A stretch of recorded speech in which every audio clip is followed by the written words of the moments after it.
The massive alien ships appeared over Earth cities like dark clouds blocking out the sun.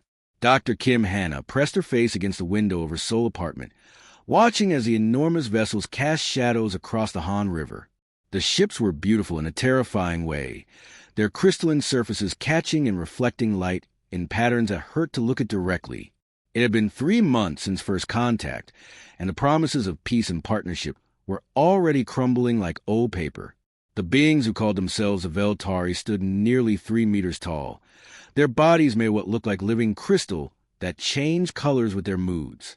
They spoke through translators that turned their musical tones into flat, emotionless words. "We come to guide you," they had announced to the United Nations. "Your species shows promise. Join our Galactic Council and learn the ways of advanced civilization." The world's leaders had little choice. When beings who could cross the galaxy in ships the size of cities offered friendship, refusing seemed unwise. The Veltari had demonstrated their power by effortlessly disabling every satellite and military system on Earth within minutes of their arrival. It was not an attack, they explained, but a simple precaution. Hannah walked through the streets of Seoul, noting how much had changed. Human police still patrolled, but now they wore armbands marking them as local security coordinators, under Veltari authority. The aliens themselves were rarely seen on the streets, preferring to work through human intermediaries who had quickly learned to follow orders without question. Her job at Seoul National University had technically remained the same. She was still a biochemist, still conducted research, still taught classes. But now her laboratory was part of something called the Terran Research Facility, and her work focused exclusively on projects assigned by the Veltari Science Directorate. Dr. Kim, her supervisor Park Jin-ho, called as she entered the lab. He was human, but wore the blue uniform that marked him as a council administrator. "We have new instructions regarding the mineral analysis project. The project involves studying rare earth elements extracted from Korean mines. Officially, it was to help Earth develop better technology. Unofficially, Hannah was beginning to understand that the extracted materials were being shipped off-world in increasing quantities. The quotas have been increased again," Jin-ho continued, lowering his voice. "They want triple the output by next month." Through the lab's windows, Hannah could see the loading bays where human workers moved containers under the watchful eyes of Veltari overseers. The aliens had been clever about the occupation. They had not destroyed human governments or institutions, but had simply placed them under council authority. Local leaders remained in place, but now reported to alien administrators who made all important decisions. The genius of the system was that it made resistance seem pointless. The Veltari had not invaded Earth in the traditional sense. They had simply arrived and announced that Earth was now part of their galactic community. Any human who objected was politely informed that they were free to voice their concerns through proper channels, which inevitably led nowhere. During her lunch break, Hannah walked the university's old library, which had been converted into a cultural education center. The books remained, but new sections have been added containing materials about the Galactic Council and humanity's privileged position as the newest member species. She pulled a book about galactic history from the shelf and began reading. The text described dozens of worlds that had joined the Council over the centuries. Each entry followed the same pattern.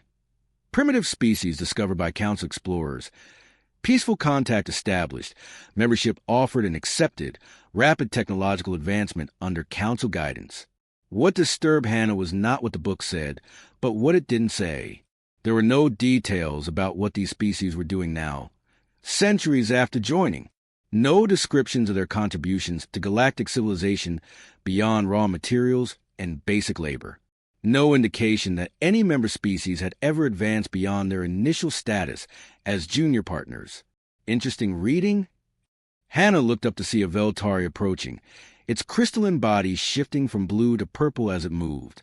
The being's translator rendered its musical speech into mechanical English. "Just learning about our new galactic community," Hannah replied carefully. "Knowledge is valuable," the alien replied. "Your species shows great potential for learning. In time, you'll understand your proper place in the greater order." After the Veltari left, Hannah continued reading with growing unease. The pattern was clear once she looked for it. Every member species began as equals, but gradually became specialized in basic tasks. The aquatic Kythier built ships. The insectoid Threx maintained machinery. The humanoid Zachary provided agricultural products. Each species had found their niche and remained there for centuries, content with their role in the greater galactic community. None had ever advanced to become decision-makers or leaders within the council itself. They were all, in their own ways, servants. That evening, Hannah sat in her apartment, staring out at the alien ships that still hung over the city like a constant reminder of Earth's new reality. The Veltari had been honest in their own way. They had offered humanity membership in galactic civilization, and they were delivering exactly what they had promised. The problem was that Hannah was beginning to understand what that membership really meant. 2 years had passed since the Veltari ships first appeared over Earth cities. In the abandoned subway tunnels beneath Busan, former Army Colonel Lee Miho crouched next to a makeshift table covered with hand-drawn maps and stolen data tablets. The fluorescent lights flickered overhead, powered by a small generator that hummed quietly in the darkness. "The patrol schedule changed again," whispered Choi Yuna as she slipped through the tunnel entrance. She had been a police detective before the occupation, but now she worked in the council's human management office. Her real job was gathering intelligence for the growing resistance network. Miho studied the information she brought. The Veltari were creatures of habit, following the same patterns they had used to control dozens of other worlds. They rotated their guards every 6 hours, checked the same locations at predictable times, and relied heavily on human collaborators to monitor the population. "They think we're like the others," Yuna said, settling down beside the table. "The Kythera, the Threx, all the species they conquered before us. They expect us to accept our place and stop causing trouble. But humans were proving to be different from other species the Council had absorbed. While the Veltari had successfully broken organized government resistance, they had not anticipated the web of small groups that began forming in cities across the world. These groups did not fight the aliens directly. Instead, they watched, learned, and slowly began to understand their captors' weaknesses. Song Juno emerged from the deeper tunnels, his clothes dirty from crawling through maintenance shafts. Before the occupation, he had been an engineer at Hyundai Heavy Industries. Now, he spent his days studying Veltari technology while pretending to be a simple factory worker. "I got close to their communication array today," he reported, pulling out a small device that looked like a broken piece of machinery. "It's more complex than we thought, but it follows logical patterns.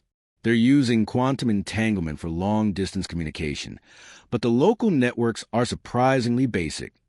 The Resistance had discovered something the Veltari had not expected. Humans were remarkably good at learning new technology, especially when they were motivated by the desire for freedom. While other conquered species had accepted that alien technology was beyond their understanding, humans began taking things apart to see how they worked. Dr. Kim Hanna's voice crackled through a hidden speaker built into what looked like an old radio.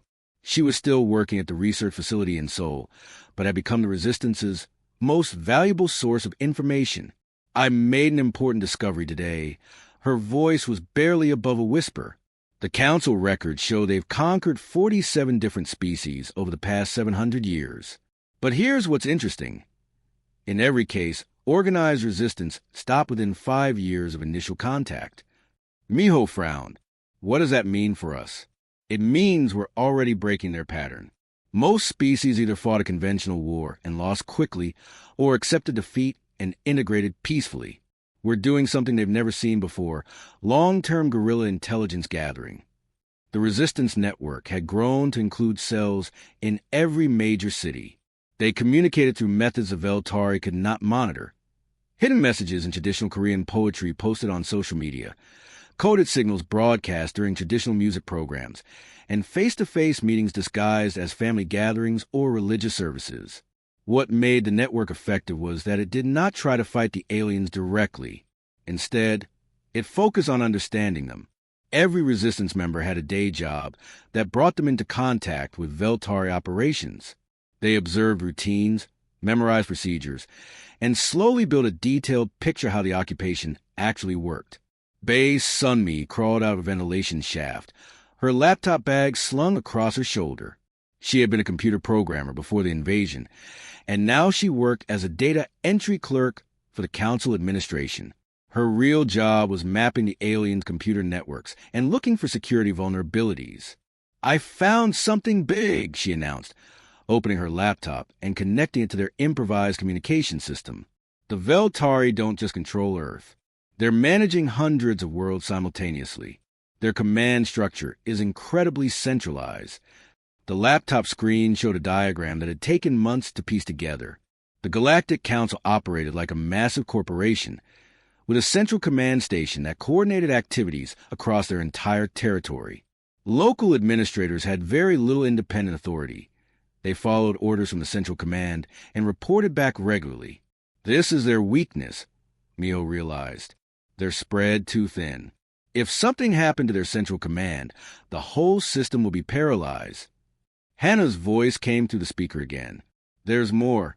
I've been analyzing the psychological profiles they keep on different species. They classify each conquered race based on predictable behavior patterns. But humans, we don't fit any of their categories." "What do you mean?" Yuna asked. "They expect conquered species to either submit completely or rebel in predictable ways. Honor-bound warriors who fight openly. Religious groups who resist through passive protest. Intellectual species who try to negotiate, but humans adapt. We lie when it's useful, fight when we can win, and hide when we need to. They don't have a category for us." As the meeting ended and the Resistance members prepared to return to their normal lives, Miho felt something he had not experienced since the invasion began. Hope. The Veltari had conquered dozens of worlds using the same methods, but they had never faced anything like humanity's chaotic, adaptable, and utterly unpredictable approach to resistance. The aliens thought they understood Earth, but they were about to learn that humans were full of surprises. Song Juno wiped sweat from his forehead as he stepped back from the massive machine taking shape in the underground factory. 5 years had passed since the Veltari occupation began, and what had started as a desperate resistance movement had become something far more dangerous. The abandoned subway tunnels beneath Tegu now housed humanity's greatest secret, a weapons factory the aliens knew nothing about. "Power coupling is stable," reported his assistant, a young woman named Park Hai who had been studying mechanical engineering when the invasion began. She crawled out from beneath the machine's hull, her clothes stained with oil and metal shavings. "The fusion reactor is producing twice the output we calculated." The machine looked like a cargo hauler, the kind of bulky transport ship that carried goods between Earth cities and the orbital stations where human workers loaded Veltari vessels. But appearances were deceiving.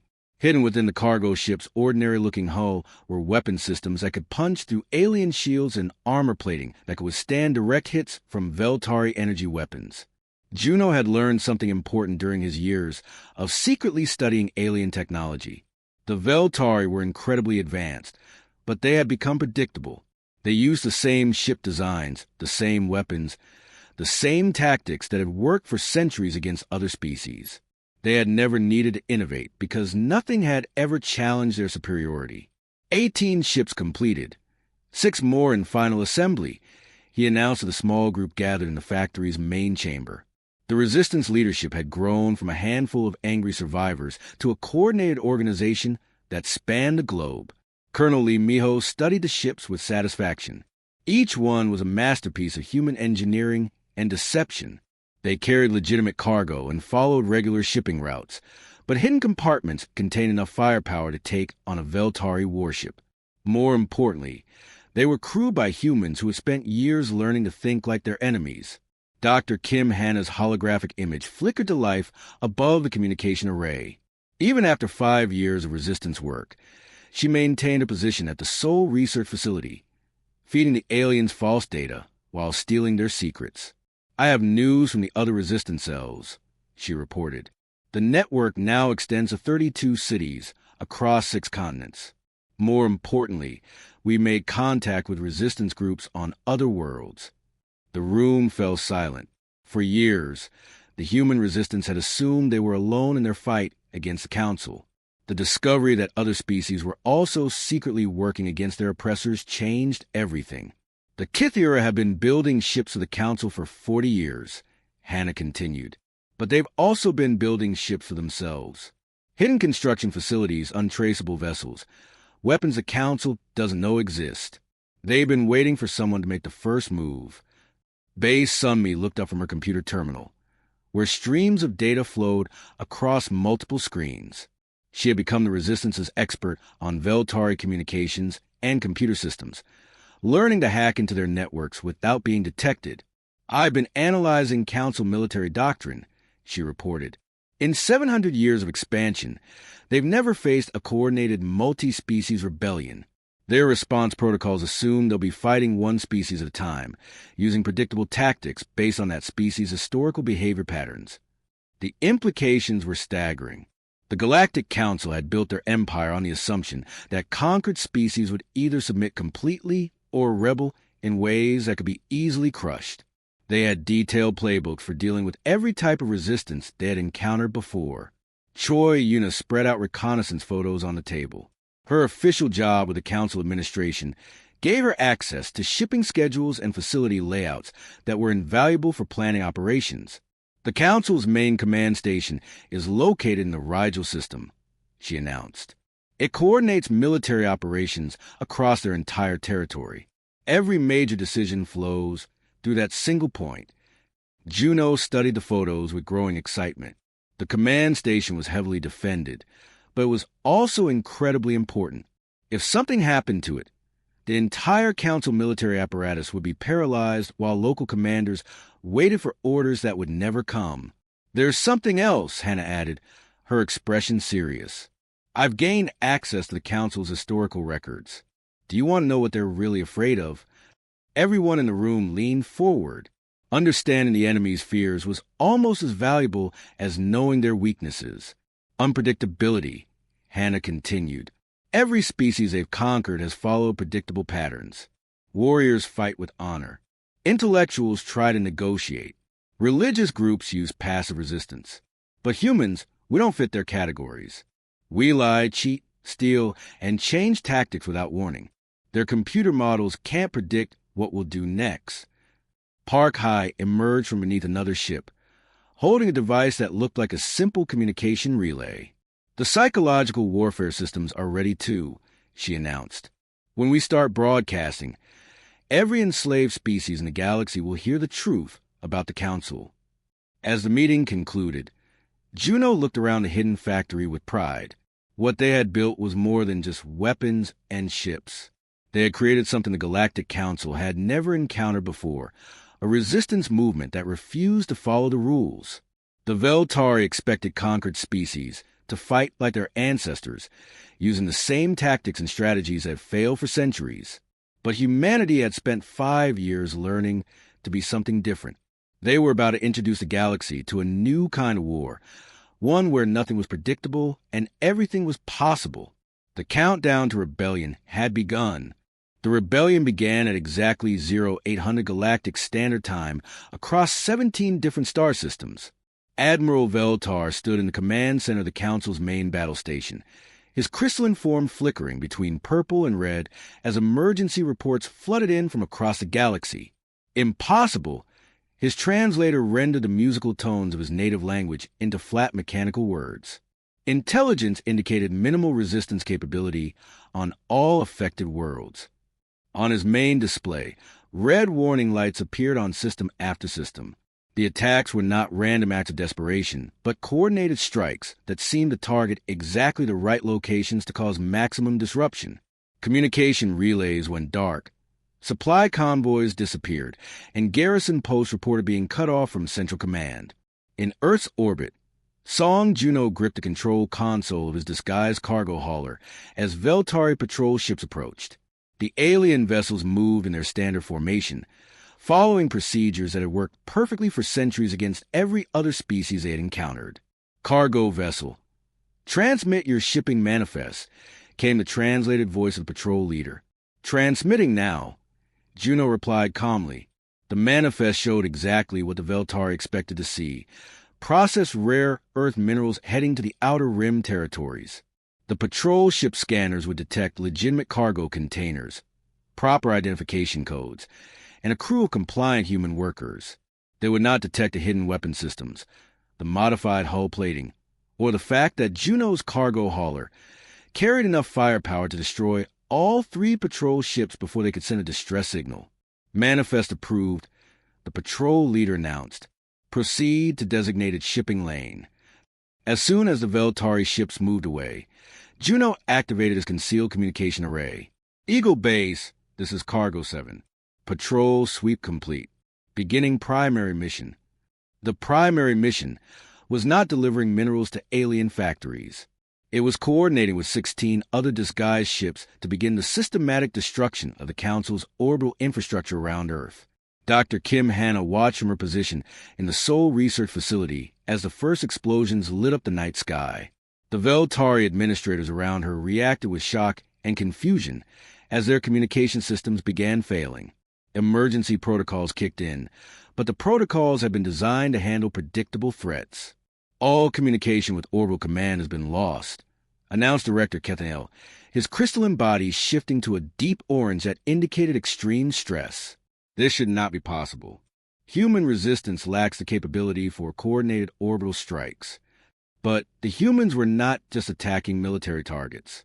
They were broadcasting on every available frequency, sending messages that had been carefully crafted to exploit the Council's greatest weakness, the loyalty of their enslaved populations. Bae Sunmi's voice reached every populated world in the galaxy as she began transmitting from a hidden facility in the Korean mountains. Her message was simple but devastating. "People of the galaxy, you are not alone. The Council has lied to you for centuries. Today, we break the chains they have placed on all of us." The broadcast included detailed evidence of Council atrocities, historical records of conquered civilizations, and proof that the supposedly benevolent galactic government was nothing more than a system of organized slavery. More importantly, it demonstrated that resistance was possible. On the aquatic world of Kythera Prime, the revelation that humans were actually fighting back triggered uprisings that had been planned for decades. The fish-like beings who had been forced to build Council ships for 40 years suddenly turned their construction facilities into weapons factories. Colonel Lee Miho led ground operations across Earth's major population centers, coordinating simultaneous strikes against Council administrative buildings, communication centers, and detention facilities where human dissidents were held. The attacks followed no pattern the Veltari could predict or counter. Traditional military doctrine suggests they should consolidate their forces and establish defensive perimeters, observed Lieutenant Park Kyung as she watched Veltari troops retreating from Seoul's government district. But they keep trying to maintain control over multiple scattered positions. The problem was that the Veltari had never learned to adapt their tactics. For centuries, their superior technology and overwhelming force had been enough to crush any resistance. They had detailed procedures for every situation they had encountered before, but humans were not following any of the established patterns. Admiral Veltar struggled to coordinate a response from his command station as reports continued pouring in. Human forces were using captured Council equipment, modified civilian vehicles, and weapons that should not have existed. Worse, they seemed to anticipate every Council countermove. "They fight without honor," he observed as another patrol was destroyed by what appeared to be a simple maintenance vessel. No adherence to established warfare protocols. No predictable battle formations. What truly disturbed the Admiral was not just the military effectiveness of the human attacks, but their psychological impact. Across the galaxy, other enslaved species were watching the rebellion with growing hope. For the first time in centuries, someone was not just resisting the Council, they were winning. The Threx and sectoids began sabotaging mining operations. The Zachary farmers stopped shipping food to Council worlds. Even species that had been completely passive for generations suddenly began questioning the authority of their alien overlords. As emergency sirens wailed throughout the command station, Admiral Veltar realized that humanity had done something unprecedented. They had not just started a rebellion on their own world. They had begun a galactic revolution that threatened to bring down the entire Council system.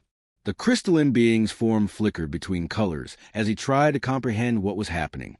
In 700 years of conquest, no species had ever managed to coordinate this type of multi-system uprising. The humans were rewriting the rules of galactic warfare. The human fleet emerged from hyperspace at the edge of the Rigel system, like ghosts materializing from darkness. Dr. Kim Hanna stood on the bridge of the flagship, watching as the Council's massive command station grew larger on the main screen. After 6 years of careful planning, the moment of final confrontation had arrived. "All ships report ready," announced Colonel Lee Miho from his position as fleet commander. The 18 vessels that had once pretended to be simple cargo haulers now revealed their true nature as the most advanced warships humanity had ever built. Admiral Veltar received the alert in his crystalline command chamber aboard the station. His form flickered between deep purple and angry red as he studied the sensor readings.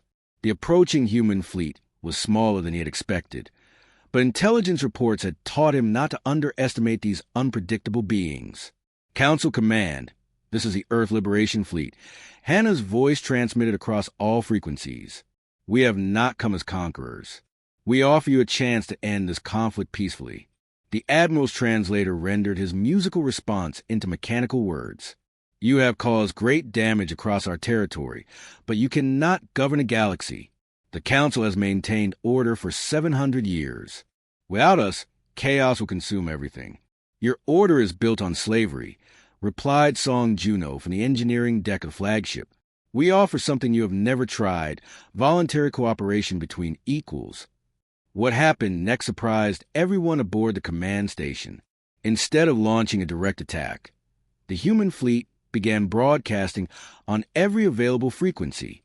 The transmission reached not just a Rigel system, but every populated world across the galaxy. Base Sunmi's carefully prepared message began playing on communication devices throughout Council space. The broadcast contained something the Veltari had never faced before: the complete truth about their empire. Historical records, testimonies from enslaved species, evidence of systematic oppression that stretched back centuries.